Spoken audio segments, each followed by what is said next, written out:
আসসালামু আলাইকুম। আজকে আমরা আলোচনা করব নবম দশম শ্রেণীর 4.1 এর সূচক সম্পর্কে আলোচনা করব। সূচকের হচ্ছে কি হবে, আজকে আমরা যে সূচকের বেসিক ক্লিয়ার করব, অর্থাৎ সূচকের যে অঙ্কগুলো আছে এই অঙ্কগুলো সলিউশন করতে যা কিছু সূত্র মুখস্থ করা লাগে সেই বিষয় সম্পর্কে আলোচনা করব। অর্থাৎ এই বিষয়গুলো যদি আমরা জানি তাহলে সূচকের যতগুলো ম্যাথ থাক না কেন আমরা হচ্ছে কি করব, সলিউশন করতে পারবো। দেন আমরা যারা আছি তারা বিভিন্ন জব থেকে শুরু করি অ্যাডমিশনের যত কিছু পরীক্ষা থাক না কেন সূচকের 2-1টা অঙ্ক হলে যদি আসে তাহলে অবশ্যই আমরা যে বেসিক নিয়ে আলোচনা করব এই বেসিকটা যদি আপনাদের সকলের ক্লিয়ার থাকে তাহলে ইনশাআল্লাহ আপনাদের পরবর্তীতে হচ্ছে কি হবে, কোনো অঙ্ক সলিউশন করার ক্ষেত্রে কোনো প্রবলেম হবে না। আসেন আমরা এখন বেসিক সম্পর্কে ক্লিয়ার করব। যেমন হচ্ছে কি হবে, এখানে বলছে হচ্ছে কি হবে এ পাওয়ার এম গুণন এ পাওয়ার এন ইকুয়াল কত হবে। সূচকের ক্ষেত্রে বেস যদি সেম থাকে, অর্থাৎ এ পাওয়ার এম এবং গুণন এ পাওয়ার এন, অর্থাৎ এই যে বেসিকটাতে আছে এই বেসিক হচ্ছে কি হবে, বেসিক কোনটা, বেসিক মানে ভিত্তিটা কোনটা, এই যে এ এবং এ। সূচকের ক্ষেত্রে আমাদের সকলের মনে রাখা লাগবে বেসিক অর্থাৎ যদি সেম থাকে, অর্থাৎ এ গুণন এ সেম আছে, তাহলে পাওয়ারগুলো কি হবে, যোগ হবে। ঠিক সেম ভাবে পাওয়ারগুলো হচ্ছে কি হবে, যোগ হলো। অর্থাৎ বেসিক যদি সেম থাকে তাহলে পাওয়ার হচ্ছে যোগ হবে। অনুরূপভাবে এ power M A power N গুণন এ পাওয়ার পি, অর্থাৎ এ হচ্ছে প্রতিটায় বেসিক কি আছে, সেম আছে।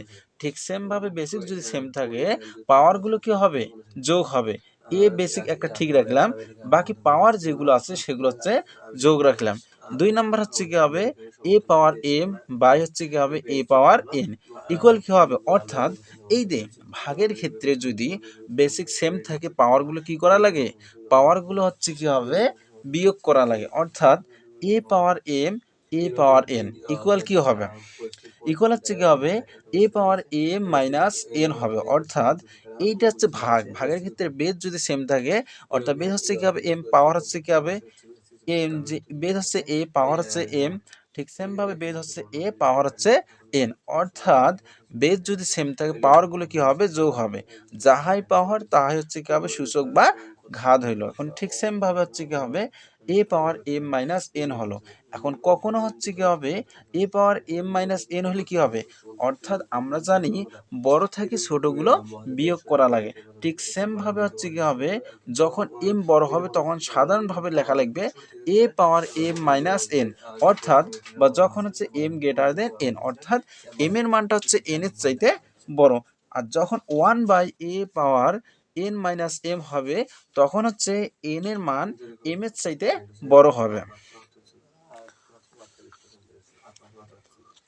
ঠিক, এবার আমরা 3 নম্বর আলোচনা করব। যদি ফার্স্ট ব্র্যাকেট দেওয়া থাকে বা কোনো বন্ধনীর মধ্যে আবদ্ধ দিয়ে যদি পাওয়ার কোন একটা সংখ্যা থাকে তাহলে ওই পাওয়ারটা হচ্ছে ওই প্রতিটা হচ্ছে কি হবে সংখ্যার হচ্ছে কি হবে পাওয়ার হবে।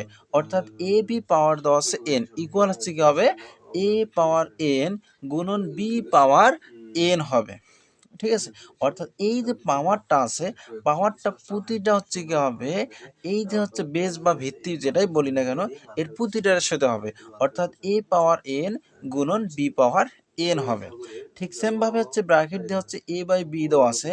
এবার ভাগ 4 নম্বরে বলছে ভাগের ক্ষেত্রে হচ্ছে এ বাই বি দেওয়া আছে। এ বাই বি হচ্ছে কি হবে, যদি এ বাই বি পাওয়ার যে ব্র্যাকেটটা হচ্ছে এম দেওয়া আছে তার মানে A power M by B power M হবে।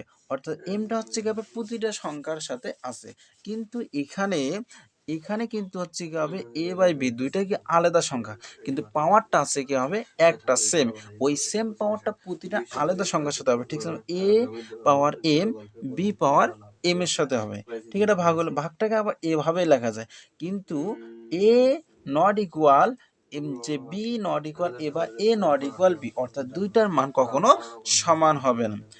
ঠিক সেম ভাবে এখানে আলাদাভাবে আরেকটা দিছে যে এ বাই বি, এখানে এ পাওয়ার এন দিছে বি পাওয়ার এন দিছে, অর্থাৎ এইটা এখানে সলিউশন দেওয়া আছে, এইটাকে আগের অবস্থানে নিয়ে লাগবে। ঠিক সেম ভাবে এ বাই বি ব্র্যাকেট দিয়ে হচ্ছে পাওয়ার এন, অর্থাৎ এনটা পাওয়ার যে আছে দুইটা সংখ্যার উপর আছে। 5 নাম্বার এ পাওয়ার জিরো, অর্থাৎ কোনো কিছুর মান যদি জিরো থাকে, অর্থাৎ পাওয়ার হিসাবে এনি ওয়ান বেসের পাওয়ার জিরো, অর্থাৎ এখানে এর জায়গায় যদি 500 থাকে, এখানে 500 পাওয়ার জিরো তবু ওয়ান হবে, এখানে 1000 পাওয়ার জিরো তবু ওয়ান, অর্থাৎ কোনো কিছুর পাওয়ারটা যদি জিরো থাকে সে তার মান হচ্ছে কি হবে ওয়ান হবে। এখন 6 নাম্বার আছে A inverse one. A inverse one মানে ওয়ান বাই এ লেখা যায়, অথবা A not equal zero N bins to N, অর্থাৎ এর মানটা হচ্ছে কি হবে, এর মানটা কখনো জিরো হবে না, অথবা এন এর মানটা সবসময় কি হবে স্বাভাবিক সংখ্যা হবে। আর আমরা জানি যে ক্যাপিটাল এন দ্বারা বোঝানো হয় স্বাভাবিক সংখ্যা, ক্যাপিটাল জেড দ্বারা বোঝানো হয় পূর্ণ সংখ্যা, ক্যাপিটাল কিউ দ্বারা বোঝানো হয় মূলদ সংখ্যা, ক্যাপিটাল আর দ্বারা বোঝানো হয় বাস্তব সংখ্যা। এন ইনভার্স ওয়ান সমান হচ্ছে ওয়ান বাই এ। ঠিক সেম ভাবে এইবার 7 নাম্বার যেটা আলোচনা করব, 7 নাম্বারে বলছে যে পাওয়ার আছে, আর আমরা সূচকের নিয়ম অনুযায়ী জানি কোনো কিছুর পাওয়ার যদি দুইটা থাকে তাহলে পাওয়ারে পাওয়ারে হচ্ছে গুণ হবে, অর্থাৎ এনি ওয়ান সূচকের ক্ষেত্রে পাওয়ার যদি থাকে তাহলে পাওয়ার পাওয়ার কি হবে গুণ হবে।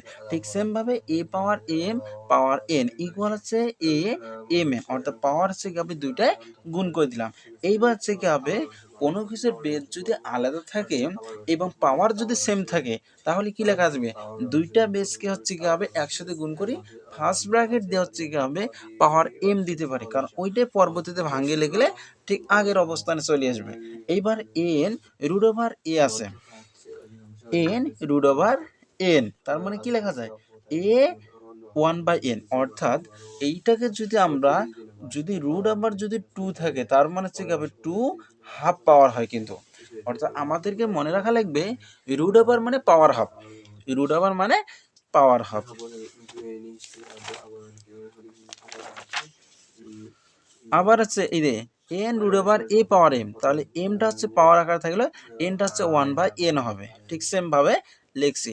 এরপর হচ্ছে আমরা আগামী ক্লাসে অবশ্যই হচ্ছে কিভাবে ম্যাথ নিয়ে আলোচনা করব, অর্থাৎ 4.1-এর যে ম্যাথগুলো আছে এই বিষয়গুলো নিয়ে আমরা আগামী ক্লাসে আলোচনা করব। এখন আপনাদেরকে যে যে টোটাল হচ্ছে 9টা সূত্র আলোচনা করলাম, এই 9টা সূত্র যদি আপনারা ভালো করে বুঝতে পারেন এবং মুখস্থ করে মনে রাখতে পারেন, ইনশাল্লাহ আপনাদের পরবর্তীতে কোনো কোশ্চেনে হচ্ছে কি হবে সলিউশন করার ক্ষেত্রে আটক হবেন না ইনশাল্লাহ।